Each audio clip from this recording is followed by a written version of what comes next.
मनोज जरांगेंच्या आंदोलना आणि भूमिकेसंदर्भातली पुढची बातमी उद्या सकाळी 10 वाजता मनोज जरांगे हे आंतरवाली सराटीतनं मुंबईकडे येण्यासाठी निघणार आहेत।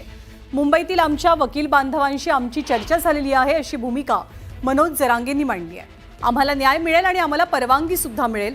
आम्ही उपोषणाबद्दल ठाम असल्याचं मनोज जरांगेंनी म्हटलंय। उपसमितीच्या बैठकीसंदर्भात आपल्याला कोणतीच माहिती मिळाली नसल्याचंही जरांगे पाटलांनी स्पष्ट केलं।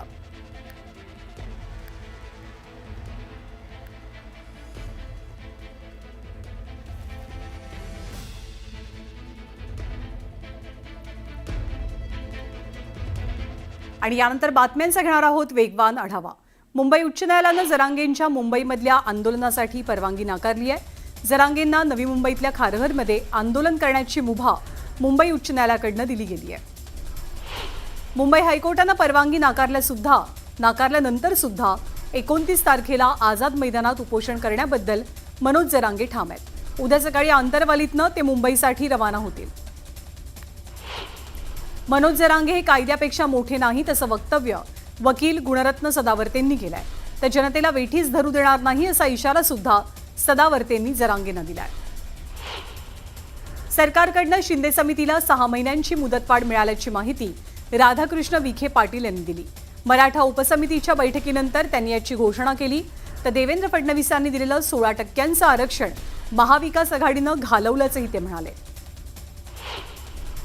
पावसाळ्यासह गणेशोत्सव असल्यानं जरांगेंनी आंदोलन स्थगित करावं अशी विनंती विखे पाटील यांनी केली आहे। तर काही गोष्टी कायद्याच्या कचाट्यात अडकल्याचंही त्यांनी नमूद केलं। मुख्यमंत्री देवेंद्र फडणवीसांचे स्वीय सहाय्यक राजेंद्र साबळे आणि मनोज जरांगे यांच्यात चर्चा झाली। गणेशोत्सवामुळे आंदोलन पुढे ढकलण्याची विनंती साबळे यांनी जरांगेंना केली। आंदोलनाच्या माध्यमातून दंगल घडवणं हा जरांगेंचा उद्देश असल्याचा आरोप केलाय लक्ष्मण हाकेंनी।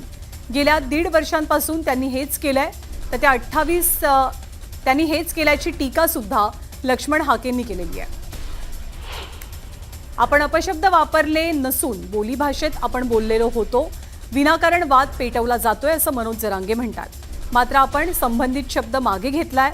मुख्यमंत्र्यांच्या मातोश्रींविरोधातील वक्तव्यावरनं जरांगेंनी स्पष्टीकरण दिलंय। बीडमध्ये मराठा आंदोलनाच्या पार्श्वभूमीवर जमावबंदीचे आदेश जारी झालेत। कायदा सुव्यवस्थेचा प्रश्न उद्भवू नये यासाठी प्रशासनाकडून खबरदारी घेण्यात आली आहे। देवेंद्र फडणवीसांनी मराठ्यांना आरक्षण देण्याचं कबूल केलं होतं।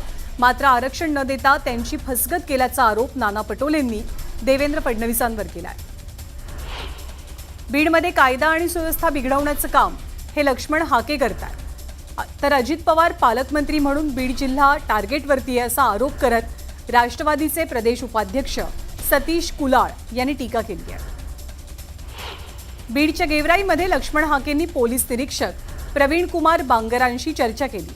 हाके आणि त्यांच्या समर्थकांवरती काल गेवराईमध्ये गुन्हा दाखल झालेला आणि याचबद्दल चर्चा झाली। भाजपमध्ये गेलेल्या संग्राम थोपटेंना मोठा दिलासा मिळण्याची शक्यता आहे। राजगड सहकारी साखर कारखान्याला खेळत्या भांडवलाच्या कर्जाची हमी सरकार देणार असल्याची माहिती समोर आली आहे। शिवसेनेचे नेते आणि तानाजी सावंतांचे बंधू शिवाजी सावंत भाजपत पक्षप्रवेश करणार आहेत। शिवाजी सावंतांच्या निर्णयामुळे सोलापुरात पालिका निवडणुकीपूर्वी शिवसेनेला हा मोठा धक्का मानला जातोय। भंडारा जिल्ह्याचे पालकमंत्री बदलण्यात आलेत। संजय सावकार यांना काढून पंकज भोयर यांना पालकमंत्री पदाची जबाबदारी देण्यात आली आहे। तर सावकार यांची बुलढाण्याच्या सहपालकमंत्रीपदी नियुक्ती करण्यात आली आहे। पालकमंत्री पदाच्या मुद्द्यावरनं कुठलीही नाराजी नसल्याचं स्पष्टीकरण संजय सावकार यांनी दिलंय। उलट भंडाऱ्याला जाणं येणं जमत नसल्यानं पालकमंत्री पद नको म्हणून आपणच मुख्यमंत्र्यांना विनंती केल्याची माहिती त्यांनी दिली। शरद पवारांना सर्वांचीच नावं तोंडपाठ असल्याचं गोपीचंद पडळकरांनी म्हटलंय। पण 160 आमदार निवडून देतो सांगणाऱ्या दोघांची नावं पवार विसरल्याचं म्हणत त्यांनी टीका केली। नांदेडच्या नायगावमध्ये वसंत चव्हाण यांच्या पुतळ्याचं अनावरण करण्यात आलं। यावेळी काँग्रेस नेत्यांसोबत अशोक चव्हाणांनी स्टेज शेअर केलं। यावेळी मंचावर काँग्रेसचे प्रदेशाध्यक्ष हर्षवर्धन सपकाळ, खासदार छत्रपती शाहू महाराज, माजी मंत्री अमित देशमुख आणि माजी मंत्री विश्वजित कदम यांची उपस्थिती होती। पक्षापलीकडे सुद्धा संबंध असतात, आपल्या जुन्या सहकाऱ्यांनी आमंत्रण दिलं होतं असं अशोक चव्हाणांनी म्हटलं. वसंत चव्हाण यांच्या पुतळा अनावरण सोहळ्यात त्यांनी हजेरी लावलेली. आज बारामतीमध्ये शरद पवारांनी विद्या प्रतिष्ठान संस्थेला भेट दिली. यावेळी त्यांनी संस्थेच्या कामाची पाहणी केली. त्यांच्यासोबत संभाजी ब्रिगेडचे प्रवीण गायकवाड हे उपस्थित होते. मालेगावमध्ये विधानसभा निवडणुकीत मतचोरी झाल्याचा आरोप आसिफ शेख यांनी केलाय. मतचोरीमुळेच MIM उमेदवार निवडून आल्याचा आरोप त्यांनी केला. स्वतःच्या गावात नाही तर दुसऱ्या भागातनं 40 ते 50 हजार मतांनी निवडून येतात हे शंकास्पद आहे असं म्हणत जयंत पाटलांनी गोपीचंद पडळकर यांच्यावर हल्लाबोल केलाय. राज्यामध्ये गोरक्षकांच्या माध्यमातून शेतकऱ्यांना लुटण्याचं काम सुरू असल्याचा आरोप आमदार इद्रिस नायकवडींनी केलाय. महाराष्ट्राचा बिहार होतो की काय अशी परिस्थिती निर्माण झाल्याचंही नायकवडींनी म्हटलंय. सिंधुदुर्ग जिल्ह्यामध्ये सकाळपासून पावसानं हजेरी लावली आहे. यामुळे फेरी विक्रेत्यांसह नागरिकांची तारांबळ उडाली. उद्या गणपती बाप्पाचं आगमन होणार आहे. दरम्यान पावसामुळे गणेश भक्तांमध्ये काहीशी नाराजी पसरली आहे.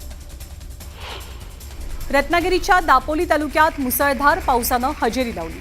यामुळे करसगाव नदीवरील पूल पाण्याखाली गेल्यानं गावाचा संपर्क तुटलाय. काही काळासाठी वाहतूक ठप्प झालेली. दरम्यान नागरिकांना अडचणींचा सामनाही करावा लागतोय. वंदे भारत एक्सप्रेस ट्रेन आज नांदेड रेल्वे स्थानकावरनं मुंबईकडे रवाना झाली आहे. यावेळी मुख्यमंत्री देवेंद्र फडणवीसांनी आभासी पद्धतीनं वंदे भारत एक्सप्रेसला हिरवा झेंडा दाखवत रेल्वे रवाना केली. सकाळी 5 वाजता नांदेड इथून रोजच्या रोज ही गाडी निघेल. मालेगावात निवडणूक अधिकारी कार्यालयासमोर आसिफ शेख यांनी आंदोलन केलंय. विधानसभेच्या निवडणुकीत 42,000 मतांची चोरी झाल्याचा त्यांचा आरोप आहे. त्यांनी निवडणूक अधिकाऱ्यांकडे काही पुरावे सादर केले. पिंपरी खुर्द ते खडपोली MIDC मार्गावरील वाहतूक पुढच्या 6 महिन्यांसाठी बंद करण्यात आली आहे. 27 तारखेला पुलाचा काही भाग कोसळल्यामुळे हा निर्णय घेण्यात आलाय. आता 6 महिन्यांनंतर पुलावरनं वाहतूक सुरू होईल अशी माहिती उदय सामंत यांनी दिली आहे. जुन्नर तालुक्यातील सोनावळे शासकीय आश्रमशाळेच्या मुख्याध्यापकांना निलंबित करण्यात आलंय. विनापरवानगी परदेशवारी केल्यामुळे त्यांच्यावरती ही कारवाई झाली आहे. पिंपळे निलक इथे राहणारा अवघा 16 वर्षांचा युवा गिर्यारोहक साई सुधीर कवडे यानं लेह लडाखमधील आव्हानात्मक कांगस्ते या शिखरावरती यशस्वी चढाई केली. द अल्पायनिस्ट संस्थेच्या वतीनं आयोजित मोहिमेत साईनं प्रतिकूल हवामानावरती मात करत हे यश मिळवलंय. गडचिरोली जिल्ह्यामध्ये झालेल्या 4 कोटी रुपयांच्या धान खरेदी प्रकरणी फरार असलेल्या आदिवासी विविध कार्यकारी संस्थेचा व्यवस्थापक महेंद्र मेश्रामला आता अटक झाली आहे. शेतकऱ्यांकडनं धानाची खरेदी करत असताना कागदोपत्री देऊळगावच्या धान खरेदी केंद्रावर 4 कोटी रुपयांचा गैरव्यवहार झालेला होता. जळगाव जिल्ह्यात पुन्हा एकदा लहान मुलाचा वापर करून लक्ष विचलित करत चोरी करणारी टोळी सक्रिय झाली आहे. नुराणी नगर भागामध्ये सेवानिवृत्त शिक्षक शेख खलील यांच्या दुचाकीत ठेवलेली 2 लाखांची रोकड लंपास झाली. रस्त्यावरती एका अल्पवयीन मुलानं फिट आल्याचं नाटक करून शिक्षकाचं लक्ष विचलित केलं आणि रोकड घेऊन पोबारा केला. पुण्याच्या राजगुरू नगरात भटक्या श्वानांनी धुमाकूळ घातलाय. गेल्या महिन्याभरात तब्बल 250 नागरिकांना कुत्र्यांनी चावे घेतल्यात. त्यामुळे नागरिकांमध्ये भीतीचं वातावरण आहे. तातडीनं कुत्र्यांचा बंदोबस्त करावा अशी मागणी नागरिकांची आहे.